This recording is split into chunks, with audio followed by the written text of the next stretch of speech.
નમસ્કાર મિત્રો, કેમ છો? મજામાં? મિત્રો, આપણે આગળ ચેપ્ટર નંબર 10 સદિશનું બીજગણિત જોયું, જેમાં સદિશના ઘણા બધા પાયાના ખ્યાલો હતા. ડોટ પ્રોડક્ટ, ક્રોસ પ્રોડક્ટ, ત્રિગુણન, પેટી ગુણાકાર, એવા ઘણા બધા પાયાના ખ્યાલો હતા જે તમે આગળ ફિઝિક્સમાં પણ જોઈ ગયા હતા અને આપણે આગળ ચેપ્ટર નંબર 10ના સ્વરૂપમાં પણ એ જોયું છે, જેના આપણે ઘણા એક્ઝામ્પલ પણ આપણે જોયા છે. હવે મિત્રો, હવે એનાથી થોડુંક આગળ સદિશનું એક બીજું સ્ટેપ જે આપણે ચેપ્ટર નંબર 11ના સ્વરૂપમાં જોવું છે. બહુ સરસ મજાનું ચેપ્ટર અને સદિશનો પાયો જે સદિશ માટે સૌથી અગત્યનું કહેવાય તેવું આ ચેપ્ટર નંબર 11 ત્રિપરિમાણીય ભૂમિતિ. અવકાશમાં ત્રિપરિમાણ એમાં જે ભૂમિતિ આવે છે એ આપણે આ ચેપ્ટરમાં જોવું છે, ત્રિપરિમાણીય ભૂમિતિ. તો એમાં થોડુંક પહેલાં આપણે થિયરી જોઈએ કે ભાઈ ત્રિપરિમાણીય ભૂમિતિમાં સૌથી પહેલાં રેખા સ્વરૂપ જોવું છે. આપણે રેખા, અવકાશમાં રેખા એ આપણે જોવું છે. તો જો બિંદુમાંથી પસાર થતી અને એલ દિશાવાળી રેખાનું સમીકરણ, કોઈ પણ રેખા હોય મિત્રો તો એની એક દિશા હોય, સદિશ છે એટલે દિશા તો એની હોવાની છે, અને એક બિંદુ પણ હોય. એક બિંદુ અને દિશા, ધારો કે હું તમને એક બિંદુ કહી દઉં, આ એક બિંદુ છે કે ભાઈ અહીં એક બિંદુ છે, ત્યાંથી રેખા દોરવાની છે, પણ ત્યાંથી રેખા કઈ બાજુ દોરવાની, કઈ દિશામાં? તો એ તમે જો ફિક્સ હોય તો તમે કહી શકો છો આ બાજુ તમે એક રેખાની દિશા દોરી શકો છો. આમ રેખા દોરો, એની દિશા તમે આ બાજુ બતાવી શકો છો, બરાબર? એટલે કોઈ પણ રેખા જો દોરવી હોય તો તમારી પાસે એક બિંદુ અને એક એની દિશા એ હોવી જોઈએ.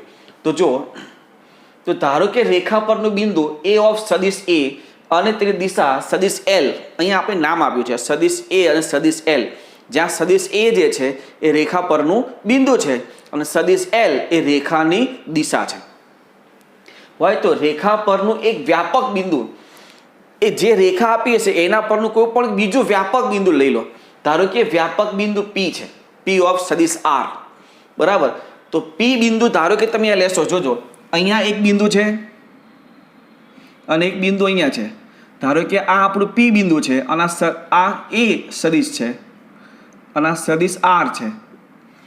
હવે બે બિંદુમાંથી પસાર થતી સદિશ, સ્થાન સદિશ એ આપણને ખબર છે. તો ધારો કે સ્થાન સદિશ હું એપી લઈ લો, આ એ છે ને આ પી છે, એપી લઈ લો, એપી. તો એપી એ શું થાય? એથી પી ની દિશા જ થઈ, બરાબર? એક દિશા, બે બિંદુમાંથી તમારે પસાર થતી રેખાની દિશા મેળવવી હોય તો એનું સ્થાન સદિશ એ એની દિશા થશે, બરાબર? સદિશ, ધારો કે બે બિંદુ એ અને બી હોય તો સદિશ એ બી મેળવો તમે, સદિશ એ બી એ શું થઈ જાય? તો એ રેખાની દિશા, બરાબર છે? તો અહીંયા આપણી પાસે બે બિંદુ છે એ અને પી, તો સદિશ એપી કહું, સદિશ એપી એ શું થઈ જાય? રેખાની દિશા. જે આપણને સદિશ એલ ને સમાંતર જ હોય, કારણ કે એક જ રેખા પરની દિશા છે, તો સદિશ એપી ઇઝ ઇક્વલ ટુ કે સદિશ એલ તમે કહી શકો છો. ફરી મિત્રો, આપણને બિંદુ અને દિશા આપી હશે, કોઈ પણ એક બિંદુ અને એની દિશા એ આપણને આપેલી હોય, તો બિંદુ જે આપ્યું છે એ તો આપણને ફિક્સ બિંદુ છે, પણ રેખા પરનું કોઈ પણ ચલિત ફિક્સ બિંદુ હું લઈ લો, કોઈ પણ ચલિત બિંદુ, ફિક્સ નહીં, ફિક્સ તો આપણને આપ્યું હશે, ચલિત બિંદુ લઈ લો, જે હું પી નામ આપું છું, પી સદિશ આર. તો બે બિંદુ થયા પી અને એ, તો પી અને એ વચ્ચે હું સ્થાન સદિશ એટલે કે સદિશ એપી મેળવી લો, એપી. તો સદિશ એપી એ શું થઈ જાય? એ રેખાની દિશા. તો સદિશ એપી મતલબમાં રેખાની દિશા અને રેખા એલ ની દિશા એ બંને શું થાય? સમાંતર તો થાય જ, કારણ કે એક જ રેખા પરની દિશાઓ છે. જો એ સમાંતર થાય તો આપણે લખી શકીએ સદિશ એપી ઇઝ ઇક્વલ ટુ કે સદિશ એલ, જે આપણે 10મા ચેપ્ટરમાં ભણી ચૂક્યા છીએ. સદિશ એપી, કોઈ પણ બે સદિશો સમાંતર સમરેખ હોય તો આપણે શું કહી શકીએ કે સદિશ એક્સ ઇઝ ઇક્વલ ટુ કે સદિશ વાય. એ પરથી જ સદિશ એપી ઇઝ ઇક્વલ ટુ કે સદિશ એલ.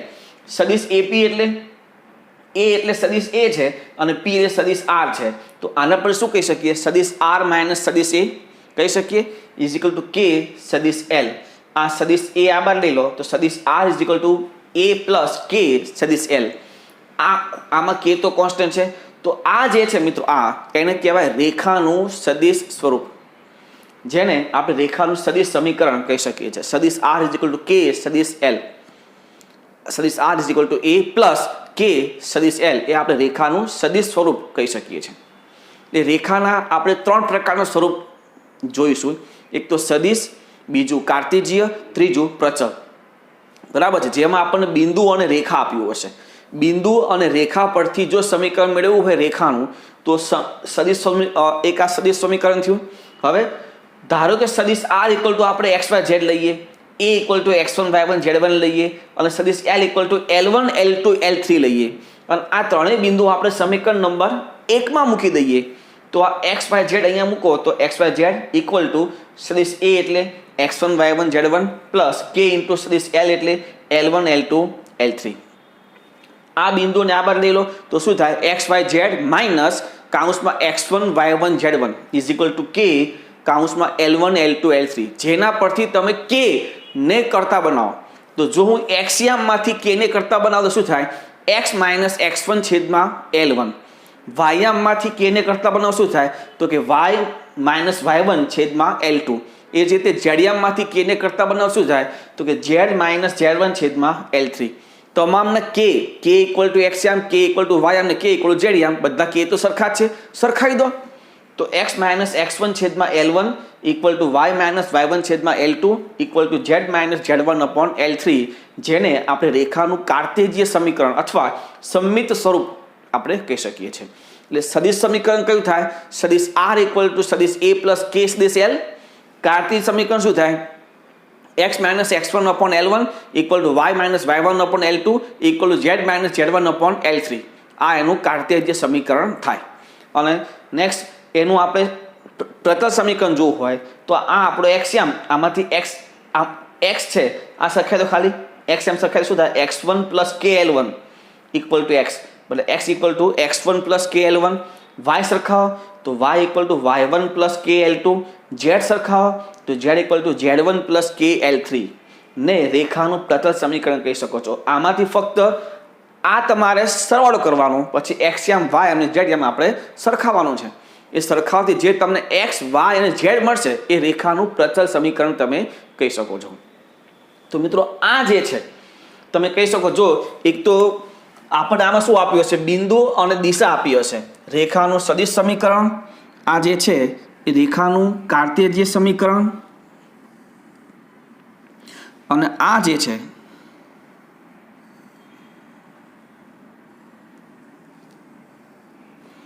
એ રેખાનું પ્રતલ સમીકરણ. આટલું યાદ રાખવાનું છે. સદિશ, કાર્તેજીય અને પ્રચલ ક્યારે જો તમને બિંદુ અને દિશા આપેલી હોય તો. બરાબર છે. નેક્સ્ટ જોઈએ, ધારો કે રેખા પરના બે બિંદુ સદિશ A ઇક્વલ અને સદિશ B હોય તો તે રેખાની દિશા AB ઇઝ ઇક્વલ ટુ સદિશ L is equal two B minus A. મેં તમને હમણાં કીધું એ રીતે દિશા મેળવી તો શું કરવાનું બે બિંદુ વચ્ચેનું સદિશ મેળવી લેવાનું, એ એની દિશા થઈ જાય. નેક્સ્ટ થિયરી જોઈએ, બે બિંદુમાંથી પસાર થતી રેખાનું સમીકરણ. આપણને બે બિંદુ આપેલા હોય અને રેખાનું સમીકરણ મેળવવું છે. તો રેખાનું સમીકરણ મેળવવું હોય તો સૌથી પહેલાં આપણી પાસે શું હોવું જોઈએ એક બિંદુ, બે આપે છે બેમાંથી કોઈ પણ એક લઈ લો, અને દિશા. તો બે બિંદુ આપેલા હોય તો દિશા કઈ રીતે મેળવવી એ બે બિંદુની સ્થાન સદિશ એ દિશા થઈ જાય. જોઈએ જો ધારો કે રેખા પરના બે બિંદુઓ A ઓફ સદિશ A અને B ઓફ સદિશ B છે તો રેખાની દિશા સદિશ L ઇઝ ઇક્વલ ટુ સદિશ AB છે ને, બે બિંદુનો સદિશ મેળવી લો, B માંથી A બાદ કરો તો સદિશ B માઇનસ સદિશ A એ શું થઈ ગયું રેખાની દિશા. રેખા પરનું બિંદુ A of capital A of સદિશ A, તો આ બિંદુ લીધું A, દિશા તો L આપણને મળી ઉપર, તો એવી રેખાનું સમીકરણ અહીંથી લઈ લો સદિશ R ઇઝ ઇક્વલ ટુ સદિશ A પ્લસ K ઇન્ટુ સદિશ L, જેમાં સદિશ L એ તમારે આ લખવું પડશે તો સદિશ R ઇઝ ઇક્વલ ટુ સદિશ A પ્લસ K ઇન્ટુ કાઉન્સમાં B માઇનસ A, જ્યાં K શું છે બિલોંગ્સ ટુ R કોન્સ્ટન્ટ. તો આ શું થયું રેખાનું સદિશ સ્વરૂપ, પણ કયું બે બિંદુ આપેલા હોય તો. બરાબર છે, જેને રેખાનું સદિશ સમીકરણ કહે છે. ધારો કે સદિશ R is equal two XYZ લો, આ x1 y1 z1 લો, આને x2 y2 z2 લો B, તો તે રેખાનું કાર્તીય સમીકરણ સમીકરણ નંબર 1 માં મૂકો શું થાય જો આ XYZ x1 y1 z1 plus k બાદ બાકી શું થાય તો x2 minus x1 y2 minus y1 ને z2 માઇનસ z1. આમાંથી તમે આ x1 y1 z1 ને આ બાદ લઈ લો એટલે xyz minus x1 y1 z1 is equal two આ સ્વરૂપ, જેમાંથી તમે આના જેમ k ને કરતા બનાવશો તો શું થશે x માઇનસ x1 છેદમાં x2 minus x1 equal to y minus y1 છેદમાં y2 minus y1 equal to z minus z1 છેદમાં z2 માઇનસ z1. આ જે છે એને રેખાનું કાર્તેજીય સમીકરણ કહેવાય. અને આ સિમ્પલ તમે સરવાળો કરી આમાં સરખાવી દો તો x is equal two x1 plus k x2 minus x1, y equal to y1 plus k y2 minus y1 અને z equal to k z2 minus z1. એ જે છે એ રેખાનું પ્રતલ સમીકરણ આપણે કહી શકીએ છીએ. અહીંયા 3 સમીકરણ મળ્યા ફરીથી. એક તો આ સદિશ સમીકરણ, એક આ એનું કાર્તીય સમીકરણ અને આ એના પ્રચલ સમીકરણ.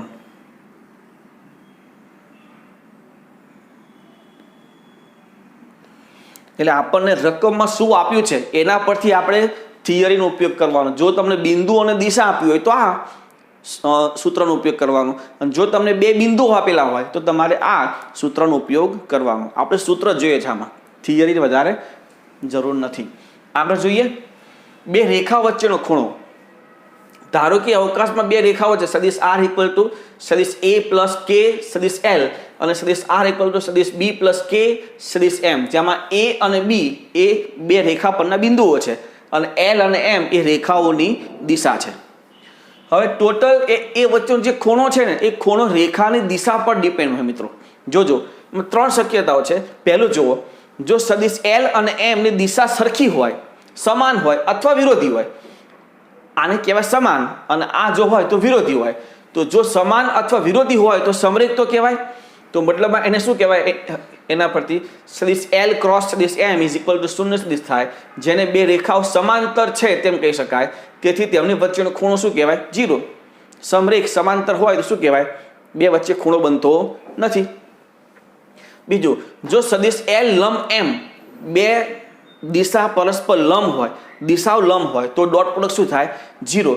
તો જો 2 રેખાઓની દિશા લંબ હોય તો તે રેખાઓ પરસ્પર લંબ છે તેવું તમે કહી શકો. તો તેમની વચ્ચેનો ખૂણો શું થયો, 90 ડિગ્રી. બરાબર, 2 રેખાની દિશા તમારે મેળવવાની. જો દિશા તમે એનો ક્રોસ પ્રોડક્ટ શૂન્ય સદિશ થાય તો એ સમરેખ, તો ખૂણો 0. જો ડોટ પ્રોડક્ટ 0 થાય તો લંબ, ખૂણો 90. અને જો 2 માંથી કંઈ ના થતું હોય, એટલે કે સદિશ l is not equal to plus or minus સદિશ m અને સદિશ l dot m is not equal to 0, તો તમે 2 રેખાઓ વચ્ચેનો ખૂણો થીટા માટે તમે કહી શકો cos theta equal to mode of સદિશ l ડોટ m છેદમાં મોડ ઓફ l અને મોડ ઓફ m. મિત્રો આની આગળ જે ચેપ્ટર હતું એમાં 2 સદિશ વચ્ચેનો ખૂણો cos થીટા ઇક્વલ ટુ સદિશ x ડોટ y છેદમાં મોડ ઓફ સદિશ x અને મોડ ઓફ સદિશ y કરતા હતા. એમાં ઉપર માનાંક નહોતું, જ્યારે અહીંયા ઉપર માનાંક છે. ઉપર માનાંક છે એટલે આ ખૂણો ધન આવશે, એટલે cos ધન થયું. જો cos ધન હોય તો સીધી વાત છે થીટા ક્યાં હોય, પ્રથમ ચરણમાં. એટલે આ ખાસ ધ્યાન રાખજો. 2 સદિશ વચ્ચેનો ખૂણો હોય તો ઉપર માનાંક નહીં કરવાનો. જો 2 રેખા વચ્ચેનો ખૂણો હોય તો એ હંમેશા લઘુકોણ ખૂણો જ બને, કારણ કે 2 રેખા વચ્ચેના ખૂણાનું સૂત્ર છે, એની વ્યાખ્યા પણ છે કે કોઈ પણ 2 રેખા વચ્ચે જે છેદ બિંદુ હોય એમાં જે લઘુકોણ ખૂણો હોય, લઘુકોણ, એને 2 રેખા વચ્ચેનો ખૂણો કહેવાય. તો આ આપણા સૂત્ર છે, cos theta equal to mode of સદિશ l ડોટ m છેદમાં મોડ ઓફ સદિશ l અને મોડ ઓફ સદિશ m. આ આપણું સૂત્ર 2 રેખા વચ્ચેનો ખૂણો મેળવવાનો. હવે 2 ભિન્ન રેખાઓ છેદે તે માટે શરત. 2 રેખાઓ આપી હોય, એ જો છેદતી હોય તો એના માટે શરત કઈ, તો જો 2 રેખાઓ r equal to a plus સદિશ k સદિશ l અને r equal to b plus k સદિશ m પરસ્પર છેદે તો એના માટે સૂત્ર છે સદિશ b minus a dot l cross m is equal to 0 થવું જોઈએ. બરાબર, 2 રેખાઓ હોય, ધારો કે એક આ છે અને એક આ છે. અહીંયા આપણું સદિશ એક રેખા પરનું બિંદુ લઈ લઈએ સદિશ a અને અહીંયા લઈ લઈએ બીજું બિંદુ સદિશ b. આ જે સદિશ છે એ હવે, અને આ રેખા અને આ રેખા એ બંનેને લંબ, કોઈ પણ 2 સદિશને લંબ સદિશ મેળવવું હોય તો શું થાય, તો ધારો કે એક સદિશ x છે બીજો સદિશ y છે, એ બંનેને લંબ સદિશ મેળવવું હોય તો સદિશ x ક્રોસ y એ બંને રેખાને લંબ હશે. તો આ બંને રેખાને લંબ તમે કોઈ પણ દોરો તો એ આમ થશે, બંને રેખાને લંબ, તો એ બંને રેખાને લંબ તમે જો આ જે પણ દોરો છો આ રેખા એ સદિશ AB ને પણ લંબ હશે, અને સદિશ AB ને લંબ તો એનો ડોટ પ્રોડક્ટ શું હોય? 0. મતલબમાં સદિશ AB અને આ જે L અને M બંને લંબ હોય એ સદિશ એ બંને કેવા હોય? લંબ. એટલે કે એનો ડોટ પ્રોડક્ટ શું હોય? 0. મતલબમાં સદિશ AB એટલે તો કે B - A ડોટ બંને રેખાને લંબ, તો બંને રેખાની દિશા કઈ છે? તો કે L અને M, એને લંબ એટલે L ક્રોસ M, તો એનો ડોટ પ્રોડક્ટ શું હોય? 0. એટલે આ બંને દિશા અને બંને મતલબમાં સદિશ બિંદુઓની દિશા અને આ રેખાની બંને રેખાને લંબ દિશા એનો ડોટ પ્રોડક્ટ શું હોય? 0. તો શું કહેવાય? બંને પરસ્પર છેદે છે એવું આપણે કહી શકીએ. જો સદિશ A = x1 y1 z1 અને B = x2 y2 z2 અને સદિશ L = L1 L2 L3 અને સદિશ M M1 M2 M3 જો આમાં મૂકીએ આપણે તો ઉપરના પરિણામ એટલે આ પરિણામ પરથી જો મિત્રો આ જે છે એક આપણે કહી શકીએ પેટી ગુણાકાર કહી શકીએ, તો નિશ્ચયકમાં પણ લખી શકાય. તો નિશ્ચયકમાં લખીએ શું થાય? જો x2 - x1 આના પરથી x2 - x1 y2 - y1 ને z2 - z1, પછી L એટલે L1 L2 L3, M એટલે M1 M2 M3 = 0 થાય. ઓકે, તો આગળ જોઈએ. બે રેખાઓ સમતલીય હોવા માટે શરત, એટલે કે બે રેખાઓ એક જ સમતલ પર હોય, એક જ સમતલ હોય એના માટે શરત. હવે સીધી વાત છે મિત્રો, ધારો કે હું તમને કહું બે રેખાઓ એકબીજાને છેદે છે. જો બે રેખાઓ એકબીજાને છેદતી હોય તો સીધી વાત છે તે એક જ સમતલ પર હોય, બે અલગ અલગ સમતલ ઉપર હોય. ધારો કે એક આ બાજુનો દિવાલ છે અને એક આ બાજુ પર દિવાલ છે. આ દિવાલ પરની એક રેખા અને આ દિવાલ પરની બીજી રેખા બંને છેદે પણ એકબીજાને નહીં, પણ કોઈ પણ જગ્યા ઉપર તમે બે રેખાઓ છેદે એવું દોરો તો એ એક જ પેજ ઉપર હોય, અને પેજ એટલે આપણું સમતલ. બરાબર છે? એટલે ઇન શોર્ટ હું એવું કહી શકું, બે રેખાઓ સમતલ્ય હોય એના માટે છેદવું જરૂરી છે, અને છેદે તે બધી શરતો છે આપણી પાસે. B - A dot L cross M = 0. ધારો કે બે રેખાઓ આપણી પાસે છે તો સમતલ્ય હોવા માટે શરત B - A લખો કે A - B લખો, કોઈ ફરક પડતો નથી. Dot L cross M = 0. અને જો સદિશ B - A dot L cross M is not equal to 0 થાય, 0 થતું નથી તો સમતલ્ય નથી. સમતલ્ય નથી મતલબમાં વિષમતલીય છે. થાય તો તે રેખાઓ વિષમતલીય છે તેમ કહેવાય. હવે બે વિષમતલીય રેખા વચ્ચેનું અંતર, એટલે કે બે રેખા વચ્ચેનું અંતર મેળવવું છે. હવે બે રેખા વચ્ચેનું અંતર, તો રેખાઓ વચ્ચેનું સંબંધ બે પ્રકારના હોઈ શકે. વિષમતલીય હોય મતલબમાં છેદતી હોય, અને વિષમતલીય ન હોય મતલબમાં સમાંતર હોય. તો પહેલાં આપણે બે વિષમતલીય હોય તેવી રેખાનું લંબ અંતર મેળવીએ, વચ્ચેનું અંતર. હવે વચ્ચેનું અંતર તમે કહો તો અંતર તમે ન્યૂનતમ અંતર અહીંયા માગશે. બે રેખા વચ્ચેનું ન્યૂનતમ અંતર કયો, તમે લંબ અંતર કયો, બધું એક જ થાય. તો ધારો કે સદિશ R = સદિશ A + K સદિશ L અને બીજી રેખા છે R = B + K સદિશ M. તેમની વચ્ચે ન્યૂનતમ અંતર શું થાય? તો કે સદિશ B - સદિશ A dot L cross M નો મોડ અને છેદમાં મોડ ઓફ સદિશ L cross M. B - A dot L cross M નો મોડ છેદમાં mod of L cross M એ બે વિષમતલીય રેખા વચ્ચેનું અંતર થાય. અને બે સમાંતર રેખા વચ્ચેનું અંતર, બે સમાંતર રેખા સીધી વાત છે, રેખાની દિશા કેવી હોય? સરખી. તો આ L અને M અલગ અલગ ની એની જગ્યાએ શું લેવાનું? L અને L. તો આ L ક્રોસ L ની જગ્યાએ ખાલી શું આવશે? L, અને અહીંયા પણ ખાલી શું આવશે? L. ધારો કે બે રેખાઓ R = A + KL અને R = B + KL હોય તો તેમની વચ્ચેનું અંતર mode of B - A cross L છેદમાં મોડ ઓફ L. સીધી વાત છે, બે દિશાઓ નહીં આવે, એની જગ્યાએ એક જ દિશાઓ છે. એટલે મિત્રો આ જે છે થિયરી, એના સૂત્ર ખાસ તમને ખ્યાલ હોવા જોઈએ. બરાબર? પહેલા આટલું લખી લો, પછી આગળ જોઈએ. જો આગળ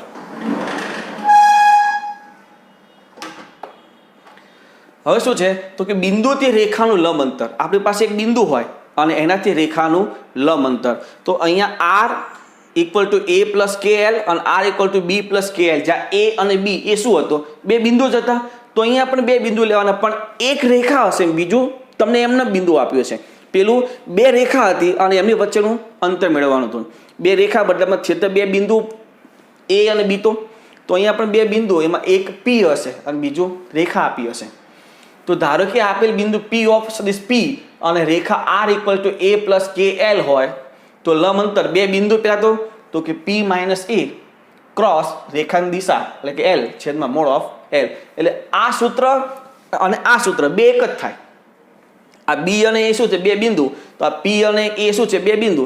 આ B અને A એ રેખા પરના બે બિંદુ છે. જ્યારે P અને A એમાં એક બિંદુ તમને સ્વતંત્ર આપ્યું છે અને એક બિંદુ રેખા પરનું છે. સૂત્ર તો બે એક જ છે. નેક્સ્ટ, બે રેખા વચ્ચેનો સંબંધ. આપણી પાસે બે રેખાઓ આપી હશે, એમની વચ્ચેનો આપણે સંબંધ જોઈએ. જો ધારો કે બે રેખાઓ R equal to A plus KL અને R equal to B plus KM છે. તો સૌથી પહેલા આપણે સદિશ L ક્રોસ M મેળવવાનું, આ આપણે શોધવાનું.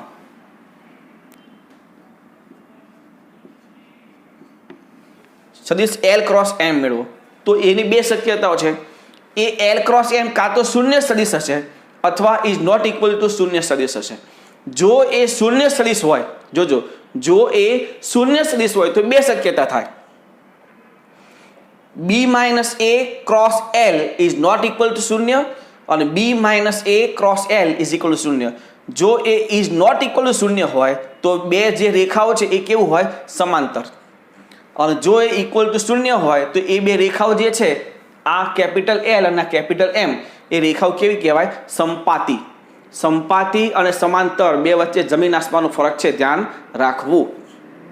અને જો એ નોટ ઇક્વલ 0 હોય તો એમાં બે શક્યતાઓ, B minus A dot L cross M. B minus A આમાં તો ઇક્વલ છે એટલે દિશા એક જ હોય, બરાબર. પણ અહીંયા ઇઝ નોટ ઇક્વલ ટુ છે એટલે સમરેખ નથી. સમરેખ નથી મતલબ દિશા બંનેની અલગ અલગ હોય. તો B minus A dot L cross M is not equal 0 તો એ વિષમતલીય. આપણે આગળ સૂત્ર જોયું.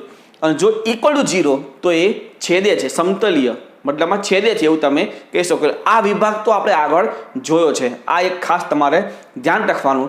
જો L cross M is equal to શૂન્ય સદિશ હોય તો બે શક્યતાઓ હોય, એ સંપાતી હોય અથવા સમાંતર હોય.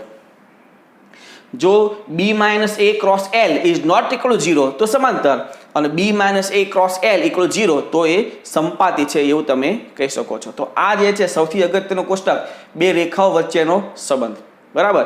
તો આ જે સૂત્ર જોયા મિત્રો, એ સૂત્ર બરાબર ધ્યાનથી તમે જોઈ લેજો. પછી એના તમે એક્ઝામ્પલ કરજો, એના સ્વાધ્યાય કરજો. બહુ સિમ્પલ થઈ જશે તમારા માટે. એ સ્વાધ્યાય તમારા માટે બહુ સિમ્પલ થઈ જશે, બરાબર છે. એટલે પહેલાં સૂત્ર જોજો. તો આપણે સ્વાધ્યાય જોઈએ 11.2. મિત્રો 11.1 જે છે એ બહુ સિમ્પલ છે. દિક કોસાઇન એ તમને આવડે, એ આપણે કર્યું નથી. સ્વાધ્યાય 11.2 પહેલું એક્ઝામ્પલ, સાબિત કરો કે 12/13 માઇનસ 3/13 ને માઇનસ 4/13 તથા 4/13 12/13 3/13 તથા 3/13 માઇનસ 4/13 ને 12/13 દિક કોસાઇન વાળી ત્રણ રેખાઓ પરસ્પર લંબ છે. આ દિક કોસાઇન આપી છે. એ દિક કોસાઇન આપી હોય જો એના છેદ બધાના સરખા હશે, 13 13 13 13 13 13 ને 13 13 13, તો એના જે અંશ હોય એ રેખાને સમાંતર દિશા કહેવાય. ધારો કે આ જે દિક કોસાઇન છે તો આ દિક કોસાઇન વાળી જે પણ રેખા હશે એને સમાંતર રેખાની દિશા કઈ થાય? તો કે 12 માઇનસ 3 માઇનસ 4 એ લખ્યું છે. જો આપેલ, ધારો કે આપેલ દિક કોસાઇન અનુક્રમે સદિશ B1 12 માઇનસ 3 માઇનસ 4, B2 4 12 3 અને B3 3 માઇનસ 4 અને 12 ને સમાંતર છે. આ જે દિક કોસાઇન છે એ અનુક્રમે 12 માઇનસ 3 માઇનસ 4 એટલે કે અંશ 4 12 3 અને 3 માઇનસ 4 12 ને સમાંતર હોય છે, બરાબર છે. તો આ જે દિશાઓ છે એનો ડોટ પ્રોડક્ટ કરો. ડોટ પ્રોડક્ટ 0 આવે તો આ દિક ગુણોત્તર વાળી જે રેખાઓ છે એ શું કહેવાય? લંબ છે એવું તમે કહી શકો છો. જો તમે આને જ દિશા તરીકે લઈ લેશો તો પણ ડોટ પ્રોડક્ટ 0 આવશે. એ પણ તમે ટ્રાય કરી શકો છો, બરાબર. તો ડોટ પ્રોડક્ટ કરીએ તો B1 ડોટ B2 એટલે કે 12 માઇનસ 3 માઇનસ 4 ડોટ 4 12 3, તો આ 48 માઇનસ 36 માઇનસ 12 એ 0. એ રીતે B2 ડોટ B3, B2 અને B3 મૂકો 4 12 3 3 માઇનસ 4 12 12 માઇનસ 48 પ્લસ 36 0. એ જ રીતે B3 ડોટ B1 તો 3 માઇનસ 4 12 12 માઇનસ 3 માઇનસ 4 એટલે કે 36 માઇનસ પ્લસ 12 માઇનસ 48 0. તો ડોટ પ્રોડક્ટ બધા 0 આવે છે, મતલબમાં કહી શકીએ આપેલ જે દિક કોસાઇન વાળી ત્રણ રેખાઓ છે એ પરસ્પર શું છે? લંબ. નેક્સ્ટ બીજો એક્ઝામ્પલ, એટલે મિત્રો લંબ છે તો ડોટ પ્રોડક્ટ 0, સીધી વાત છે, થિયરી. નેક્સ્ટ બીજો એક્ઝામ્પલ, સાબિત કરો કે 1 - 1 2 અને 3 4 - 12 બિંદુમાંથી પસાર થતી રેખા અને 0 3 2 અને 3 5 6 બિંદુમાંથી પસાર થતી રેખા ને લંબ છે. આ બે બિંદુમાંથી પસાર થતી રેખા અને આ બે બિંદુમાંથી પસાર થતી રેખા પરસ્પર લંબ એવું આપણે સાબિત કરવું છે. હવે બે રેખાઓ લંબ સાબિત કરવું હોય તો શું કરવાનું? તો કે બંને રેખાની દિશાનું ડોટ પ્રોડક્ટ શું થવું જોઈએ? 0. તો સૌથી પહેલા પહેલી જે બે બિંદુઓ છે એમાંથી પસાર થતી રેખાની દિશા મેળવીએ. તો આ બે બિંદુમાંથી પસાર થતી રેખાની દિશા મેળવી હોય તો એનું નામકરણ આપી દો. ધારો કે બિંદુ A of 1 - 1 2 અને B of 3 4 - 2 માંથી પસાર થતી રેખાની દિશા શું થાય? તો સદિશ AB. તો સદિશ AB is equal to 3 - 1 4 + 1 - 2 - 2 એટલે 2 5 - 4. તો એ આ બે બિંદુમાંથી પસાર થતી રેખાની દિશા થાય. તથા બિંદુ C of 0 3 2 અને D of 3 5 6 માંથી પસાર થતી રેખાની દિશા શું થાય? CD. તો બાદ કરો તો 3 2 અને 4 થશે. તો આ સદિશ AB અને સદિશ CD નો તમે જો ડોટ પ્રોડક્ટ કરશો તો એ ડોટ પ્રોડક્ટ શું આવવું જોઈએ? 0. તો તમે કહી શકો એ બિંદુ પરસ્પર લંબ છે. બરાબર? એ જોઈએ પહેલા આટલું લખી લો. જો આપણે જોઈએ આગળ AB અને CD. તો સદિશ AB ડોટ CD, AB છે આ CD, તો 6 + 10 - 16 આ થયું 0. મતલબમાં સદિશ AB લંબ CD. આ પહેલા બે બિંદુમાંથી પસાર થતી રેખાની દિશા અને આ બીજા બે બિંદુમાંથી પસાર થતી રેખાની દિશા. તો કહી શકીએ તેથી આપેલ બિંદુઓમાંથી પસાર થતી રેખાઓ પરસ્પર લંબ છે. છે ને સિમ્પલ? ત્રીજો, સાબિત કરો કે 4 7 8 અને 2 3 4 બિંદુઓમાંથી પસાર થતી રેખા -1 - 2 1 અને 1 2 5 બિંદુઓમાંથી પસાર થતી રેખા ને સમાંતર છે. હવે બે રેખાઓ પરસ્પર સમાંતર હોય તો શું હોવું જોઈએ? તો કે એક રેખાની દિશા ઇઝ ઇક્વલ ટુ k બીજી રેખાની દિશા. બરાબર? કોઈ પણ એક રેખાની દિશાને k વડે ગુણતા બીજી રેખાની દિશા આવી જાય તો એ રેખાઓ પરસ્પર સમાંતર છે એવું આપણે કહી શકીએ. અથવા બંનેની દિશાનો ક્રોસ પ્રોડક્ટ એ શૂન્ય સદિશ થવો જોઈએ તો પણ તમે કહી શકો છો. તો જોઈએ, જુઓ, ધારો કે બિંદુ A of 4 7 8 B of 2 3 4 માંથી પસાર થતી રેખાની દિશા સદિશ AB શું થાય? -2 -4 -4 તથા બિંદુ C of -1 -2 1 અને D of 1 2 5 માંથી પસાર થતી રેખાની દિશા CD, D માંથી C બાદ કરો તો 2 4 4 થાય. તો સદિશ AB અને આ CD માં સ્પષ્ટ દેખાય. જુઓ મિત્રો, અહીં સ્પષ્ટ છે કે CD is equal to -1 into AB. મતલબમાં AB ને -1 વડે ગુણીએ તો CD તમને મળે છે. તો આપણે કહી શકીએ સદિશ દિશા AB અને CD એ પરસ્પર સમરેખ છે. જો એ દિશા સમરેખ હોય સીધી વાત છે, રેખાઓ કેવી હોય? સમરેખ જ હોય. તેથી આપેલ બિંદુઓમાંથી પસાર થતી રેખાઓ કેવી છે? પરસ્પર સમાંતર છે એવું આપણે કહી શકીએ. નેક્સ્ટ, ચોથું, બિંદુ 1 2 3 માંથી પસાર થતી અને સદિશ 3i + 2j - 2k ને સમાંતર રેખાનું સમીકરણ મેળવો.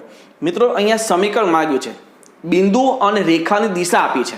સૌથી પહેલી થિયરી, જો બિંદુ અને રેખાની દિશા આપી હોય તો આપણી પાસે સૂત્ર છે સદિશ R = A + k સદિશ L અથવા x - x1/L1 = y - y1/L2 = z - z1/L3. એક સદિશ સ્વરૂપ છે, કાર્તેજ્ય છે. અહીંયા કીધું નથી તો કોઈ પણ સ્વરૂપ લખો. બરાબર? તો આ બિંદુ છે, અહીં રેખા પરનું બિંદુ સદિશ A = 1 2 3 અને રેખાની દિશા 3i + 2j - 2k આને સમાંતર છે. મતલબમાં આ જે છે એ જ રેખાની દિશા થાય. બરાબર? કોઈ પણ બે રેખા સમાંતર હોય તો એક રેખાની દિશા જે હોય એ જ આ રેખાની દિશા હોય તો જ સમાંતર કહેવાય. તો આ જે દિશા છે એ જ માંગેલ રેખાની દિશા થાય. લખ્યું છે 3i + 2j + 2k ને સમાંતર હોવાથી માંગેલ રેખાની દિશા પણ એ જ થાય. તો દિશા L = 3 2 -2. તેથી રેખાનું સમીકરણ અહીંયા આપણે કાર્ટેશિયન સમીકરણનો ઉપયોગ કર્યો છે. તમે સદિશ સ્વરૂપ પણ લખી શકો છો. x - x1/L1 = y - y1/L2 = z - z1/L3. તો x માઇનસ આ x1 y1 z1 છે, આ L1 L2 L3 છે. ધ્યાન રાખજો. તો x - 1/3 y - 2/2 z - 3/-2 એ આપણું માંગેલ રેખાનું સમીકરણ થાય. અને લાસ્ટ એક્ઝામ્પલ, જેનું સ્થાન સદિશ 2i - j + 4k હોય તેવા બિંદુમાંથી પસાર થતી રેખા આ બિંદુમાંથી પસાર થતી અને આઈ caret plus 2 j caret minus કે કેરેટ દિશાવાળી રેખાનો સદિશ અને કાર્ટેશિયન આપણે બે સમીકરણ ત્યાં મેળવવા છે. સદિશ અને કાર્ટેશિયન સ્પષ્ટ કીધું છે. એને તો તમને બિંદુ આપીને દિશા આપી દીધું છે. આ બિંદુ છે અને આ દિશા, તો આ બિંદુ લઈ લઈએ. સદિશ A 2i caret minus j caret plus 4k caret. આ દિશા લઈ લો. દિશા L equal to i caret plus 2 j caret minus કે કેરેટ. તો સૌથી પહેલાં સદિશ સમીકરણ લખો. આપણી પાસે સૂત્ર છે જ તૈયાર. સદિશ R ઇક્વલ ટુ સદિશ A પ્લસ કે સદિશ L. તો R ઇક્વલ ટુ A એટલે 2i caret minus j caret plus 4k caret plus k into L એટલે i caret plus 2 j caret minus કે કેરેટ. જે કયું કહેવાય? સદિશ સમીકરણ. હવે કાર્ટેશિયન, તો કાર્ટેશિયન સૂત્ર મૂકવાનું. x minus x1 upon L1 equal to y minus y1 upon L2 equal z minus z1 upon L3.